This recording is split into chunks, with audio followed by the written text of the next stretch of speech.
Let's talk about Miami and Florida. Guess who just got murdered? Yeah. 41-17, Miami wins that game on the road in the swamp. My first thought after this was, man, am I happy I picked Miami to win the ACC. Because look at how the landscape's changed now, just in 2 weeks of football, right? We had Florida State. Florida State plays again on Monday. We'll see what happens there. But they lost the game to Tech over in Ireland. Obviously, the Clemson game was, as you said, somewhat deflating. We had Virginia Tech go down on the road at Vanderbilt. NC State struggled until the fourth quarter when they eventually ran away from Western Carolina. So as we look at the ACC landscape and then apply what Miami did to that, you got to feel pretty good if you're a Canes fan, no? Yeah, but remember, Miami's been here before. Miami's had hot starts before. They've had tantalizing quarterback play before, especially early on in season. Later on, a few years ago with TVD. Last year, early on with TVD against, what was it, A&M? They dropped 50-ish, I want to say. Yeah. So they've been hurt before. They've been seduced, right? But to do this against a school in state, all the bad blood, all of the recruiting trail stuff, and to do it when everybody's watching in that specific window, right? It was sort of unopposed in the 3:30-ish. It was 3:30 window, right? With the big new weird ESPN SEC score bug. Yeah. It was funny. It was funny because, you and I talked throughout the course of the day, but never more than when we see a new score bug or a new graphic, right? Oh, yeah. Got to weigh in. Got to weigh.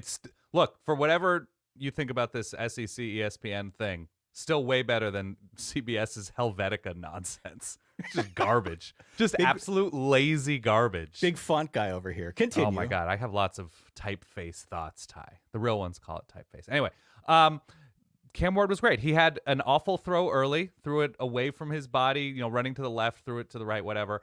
And it was picked off. It was an incredible play. I think it was Shamar James, the Florida linebacker, who picked it off. Yep. But otherwise, in concert with Damian Martinez, Xavier Restrepo was everywhere. I think it was Elijah Arroyo at tight end, Cam McCormick, who's, the jokes write themselves. He's in his early 50s, whatever, however old he is.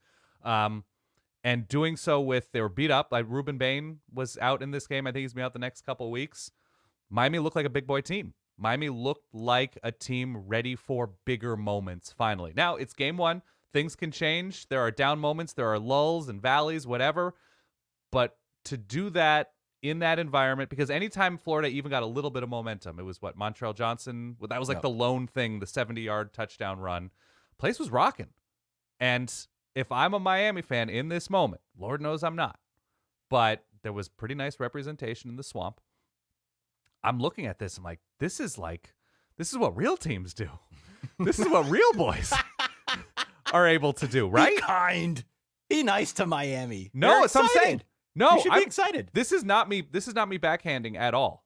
Like, I am saying immediately, if Miami is able to maintain this level of composure in the face of walls of sound on their schedule, they're going to win a ton of games. Like, if the best of Cam Ward continues, because there will be those lulls. You can win those clunkers, as your shirt points out, right, Ty? Right. Merch.solidverbal.com. Company man, I got the shirt, I got the hat. Yeah, merch.solidverbal.com. Check it out. There's very few reasons why Miami can't fulfill all of their dreams. Yeah, my first thought in watching this was how exciting it was to see a guy like Cam Ward in this Miami offense. Yes. And he's played in systems, similar air raidy type systems that are similar to what they're doing at Miami now under Shannon Dawson, but TVD never had this kind of athleticism.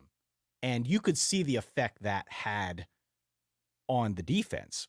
Yeah, you have to guard against both the run and the pass, and he's got a live arm. And he does do a little that casual dress James Franklin thing, though, when he's running. Yes. Did you see that? And I'm not talking about the coach, James Franklin. I'm talking about the old Mizzou quarterback. Old Mizzou, yeah. Just sort of standing.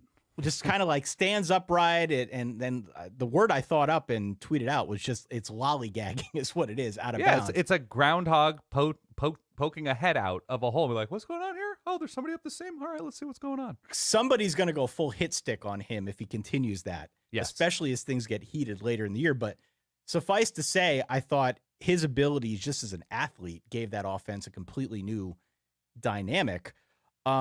What I was trying to figure out, and what I don't think we will know until Miami gets a little bit deeper into this schedule, which, by the way, is a very workable schedule, I should add.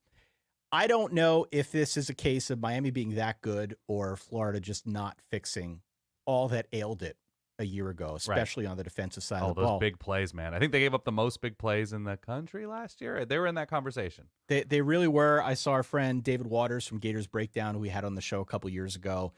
He just said, frankly, he didn't know what else to say. Miami demolished them. There was no other way to put it.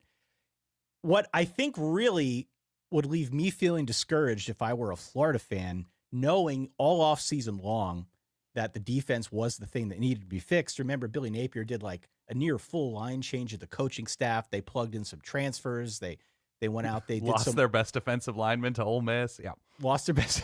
Yeah, but I mean, they recruited okay. Like sure. There's definitely been an effort to try and revive that side of the ball. What I found discouraging was how little it seemed like Miami was even trying. You know, like if you watched that Notre Dame Texas A&M game, that was a bit of a war to get any yardage whatsoever because both defensive lines were really, really solid. It didn't feel like Miami was even breaking a sweat against this defense. Certainly not down the stretch as things started to get a little bit out of hand. Yeah. And you factor in that this was definitely something that everybody knew about coming into this season. You factor in that this was a game played at the Swamp. Even Vegas thought it was going to be a little bit closer than a 24-point dub for the Miami Hurricanes. It was a 2.5-point spread. Though. We both I wasn't had right it. very often, but I had Miami comfortably winning this. Yeah. So for Miami to boat race them in the manner that they did, I find it very, very discouraging from the Florida side of things. Yeah. I'm curious to read kind of the coverage, and I am curious to hear from Florida people as well. It felt like a lot of the same mistakes to me. The untrained Florida observer, it felt like a lot of the same stuff that we have talked about before with missed tackles, dumb penalties, and just no pressure. How many times line seemed overwhelmed? Graham Mertz was under fire a bunch. Yeah. Yeah, and just like Cam Ward had all day to throw in many instances. He could kind of pick a spot. So it's like Jesse Palmer summed that up, I think, pretty well in the broadcast where he talked about something very similar. It's just, even if you're going to lose, you want to feel like you moved the ball forward, no pun intended. And I don't know if we saw that from Florida in this big opening home spot to open up the 24 season. The sidearm throws that Cam Ward had was like the scalp scratcher for Jesse Palmer. He's like, he's doing it. There are quarterbacks and there are throwers. Yeah. Right? There was stuff like that Jesse Palmer couldn't help but to get out. And at one point, I don't know if it was on the touchdown throw or something that set up a touchdown. It was like, and you can see, you see a little bit of that Pat Mahomes match. I know. Whenever they couldn't try help out the himself. Pat Mahomes thing, nobody can help themselves with the Pat Mahomes thing. Yeah. I will say this about Cam Ward. I think Cam Ward lost to Stanford last year, scoring 6 or 7 points. Continue. Yeah, whether it's the arm angle or just sort of like the improbability. So there will be 2 to 3 horrible picks by Cam Ward this year. Of course. Really boneheaded plays that I think we all have to look forward to. But that's the point, though, right? That like Miami can overcome if they continue to look like this. This was the most points ever allowed by Florida in a home opener, and they've been playing for 117 years. Man. Not a great look. I think we know. And you saw the Dan Mullen. Dan Mullen is a big fan of the like retweets of like, oh, interesting. I went to a bunch of big bowl games and they still fired me. That was the Dan Mullen experience watching this game.